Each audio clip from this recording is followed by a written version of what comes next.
Today we are going to discuss the swell test.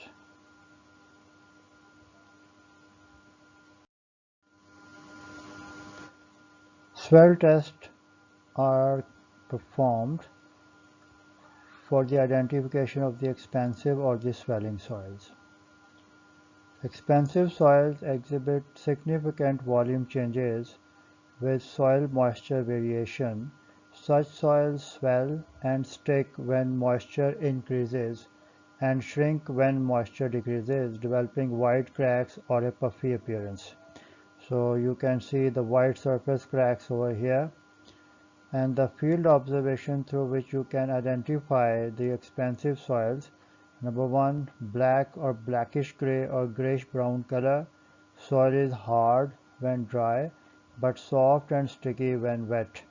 White surface cracks are also present when such soils are dry. Basic laboratory data for high swell potential soils. Liquid limit is greater than 50%, plasticity index is greater than 25%, shrinkage limit is less than 10%, and the swell potential is more than 6%. Identification through swell test. Swell potential and swell pressure are the two important parameters which are determined through swell test. Swelling potential is the percentage of swell of a laterally confined sample on soaking under 6.9 kPa or 1 psi surcharge after being compacted to maximum density at optimum water content in the standard AASHTO compaction test. So this is the definition as per Seed et al. 1962. Swell potential can also be defined as the equilibrium vertical volume change from an odometer type test with lateral confinement expressed as a percentage of the original height of an undisturbed soil specimen from its natural moisture content and density to a state of saturation under an applied surcharge load or a load equivalent to the in situ overburden pressure. So this is the definition as per Snethan 1984.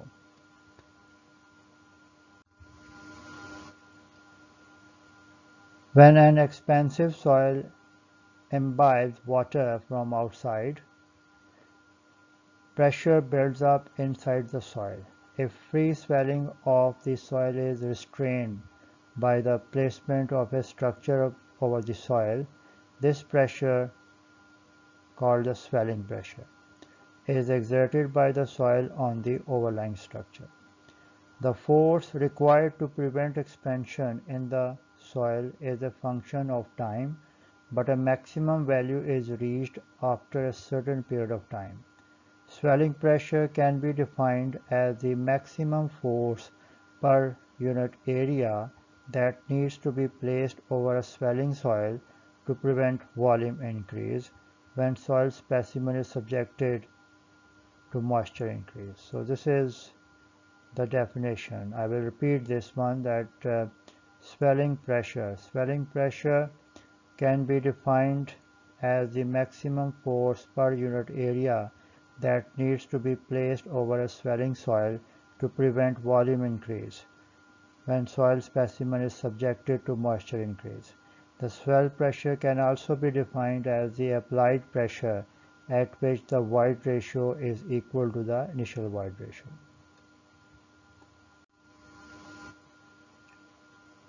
Swelling pressure is a very useful index of the trouble potential of an expansive soil. A swelling pressure less than about 20 kilonewton per square meter may not be regarded as of much consequence. The rate of swelling is important because it governs how fast water will enter the soil and cause foundation heave. Permeability is an important factor because the higher the permeability, the greater probability of differential movement of foundation. This is because the water could quickly penetrate underneath one portion of structure, resulting in damaging differential movement.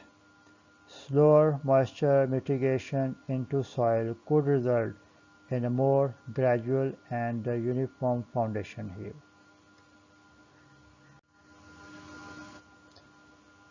The use of the odometer has distinct advantages due to familiarity amongst geotechnical engineers.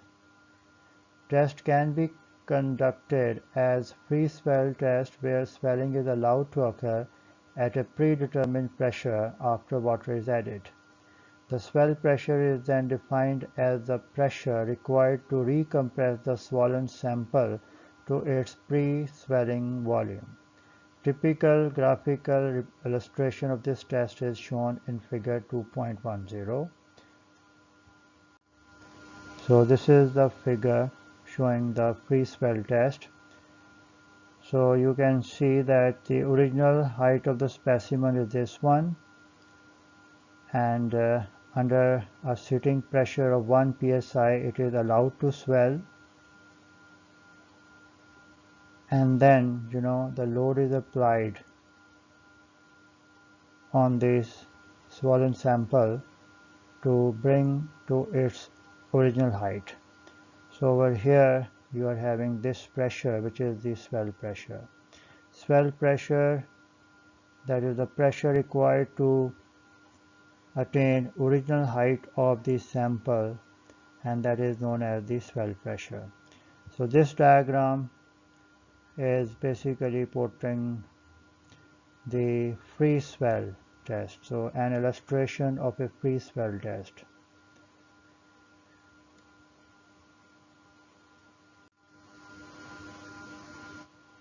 An alternative approach is known as constant volume swell test. We have already discussed the free swell test. Now we are going to discuss the constant volume swell test. So constant volume swell test, which involves inundating a water sample placed in the odometer and preventing it from swelling during the test. In this test, the swell pressure is then the maximum applied pressure required to achieve a constant volume. So again, look at the definition. Constant volume swell test, which involves inundating a sample placed in the odometer and preventing it from swelling during the test. That means we are going to maintain the constant volume throughout the test.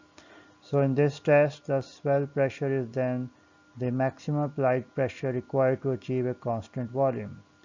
Typical graphical illustration of this test is shown in figure 2.11. After getting swell pressure, this test may be continued to conduct consolidation test by applying further loading. The constant volume test is more vulnerable to sample disturbance. In this way, free swell test is better because it simulates to the actual undisturbed sample conditions. So look at this figure 2.11, typical odometer swell test, an illustration of constant volume swell test. So you can see that over here the pressure required to restrain the swelling.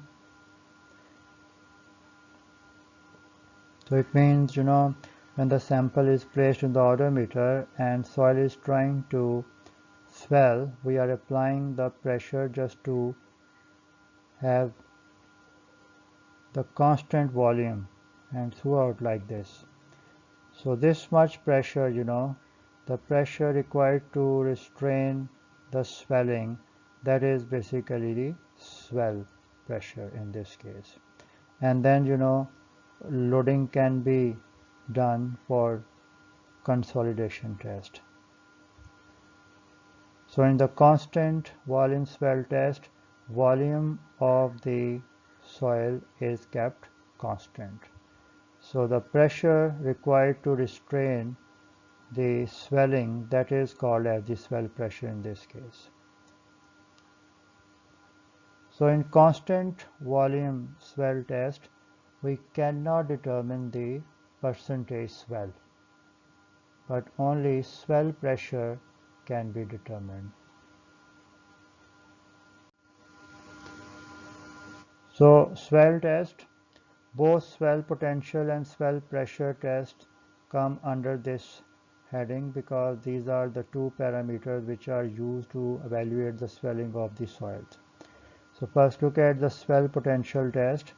For this purpose, methodology of ASTM D4546 is adopted. Percent swell of the soil sample is determined through this test under a standard surcharge pressure of 6.9 kPa or 1 psi. The soil swell potential is defined as the percentage escalation in the original height of soil sample upon imbibing moisture. Figure 3.6 represents the procedure which is adopted in order to evaluate the soil swell potential.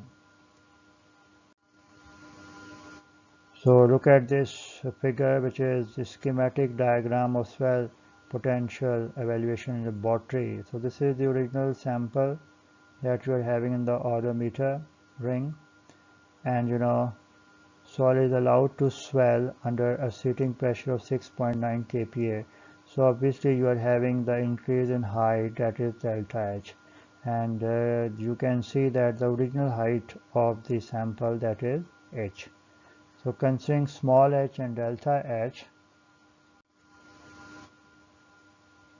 the percentage swell can be calculated. So the percentage swell can be calculated by dividing amount of swell to the original thickness of the sample expressed as percentage. So mathematically, percentage swell, that is equal to delta H over H into 100, where H is the original height of the sample, delta H change in height of sample upon imbibing moisture.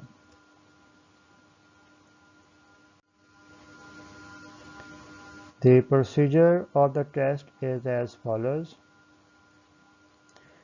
First, the specimen is placed in the odometer ring, which was positioned in consolidometer under seating load of 6.9 kPa after placing dry filter papers on upper and lower side of the soil sample.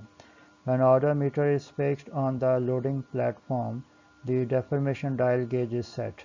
The sample is inundated with water by directly adding moisture from odometer top.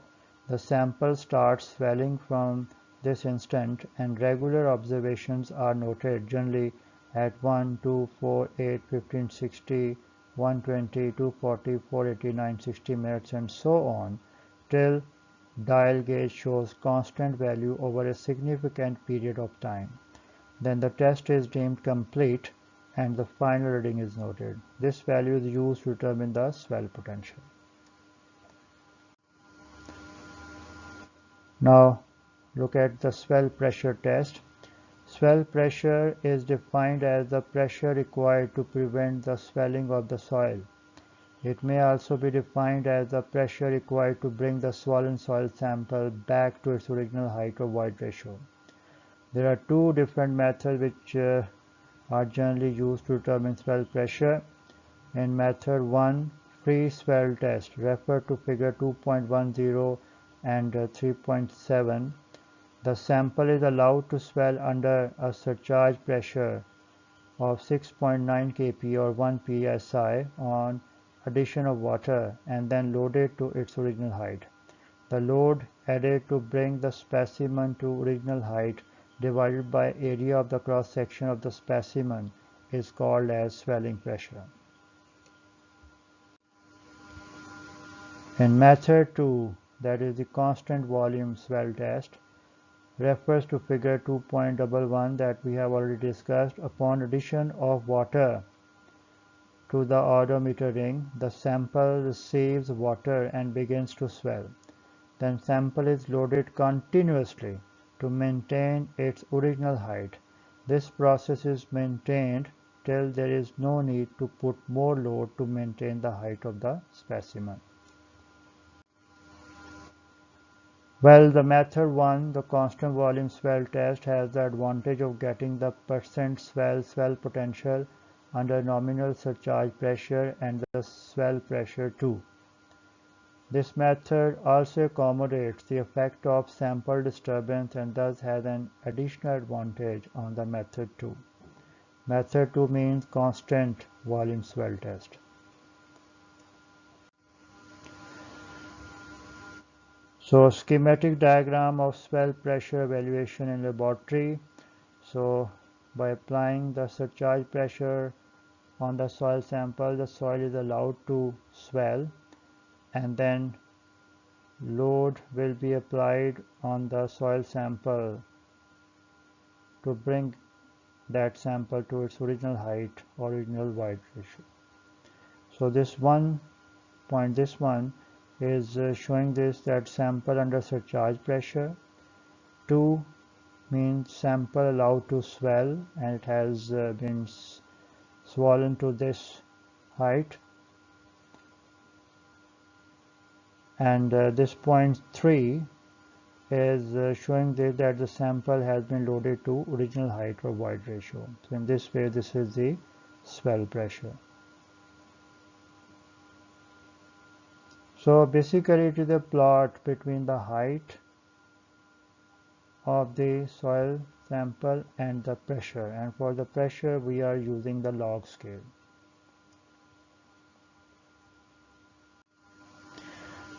Now look at this figure, that is the swell versus time curves for one sample, particular sample that I used during my PhD research. Here the gamma D of that soil sample that was kept constant 16 kiloton per cubic meter. So here you can see the different curves, swell versus time plots, and the time we have used the log scale. So look at these curves. On this curve, the moisture content of the soil is 0, that means absolute dry soil. Here 5%, here 10%, 15%, and here 20%. So you can see that maximum swell has been observed in this case when your soil is absolutely dry.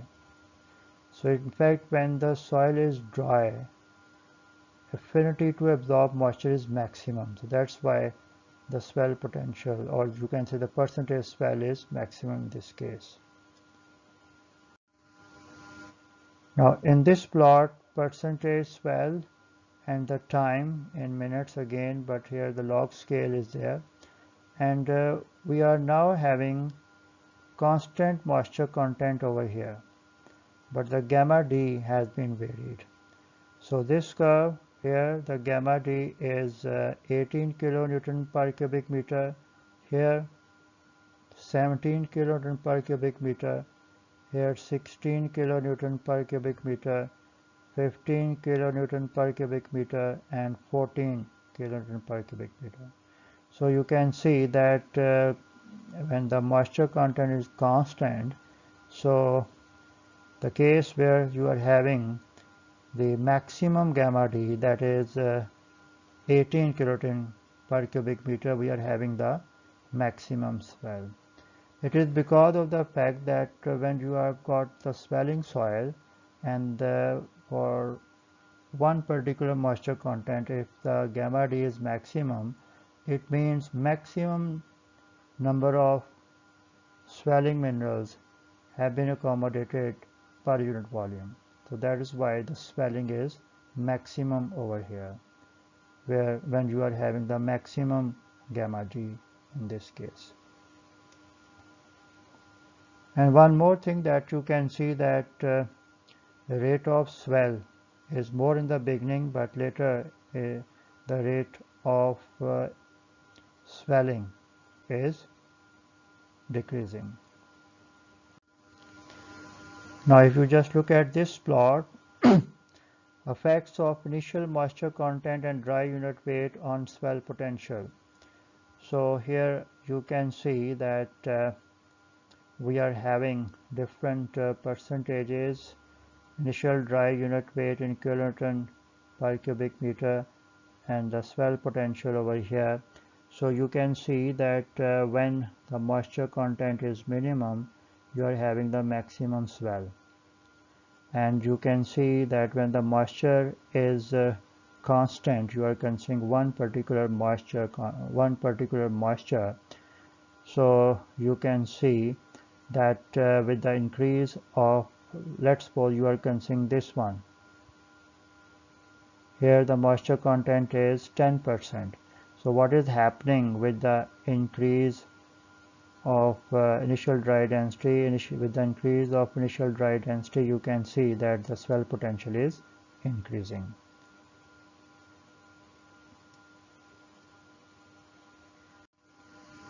Same thing can be seen in the case of swell pressure. Swell pressure and swell potential are directly related to each other. So the same thing can be seen over here.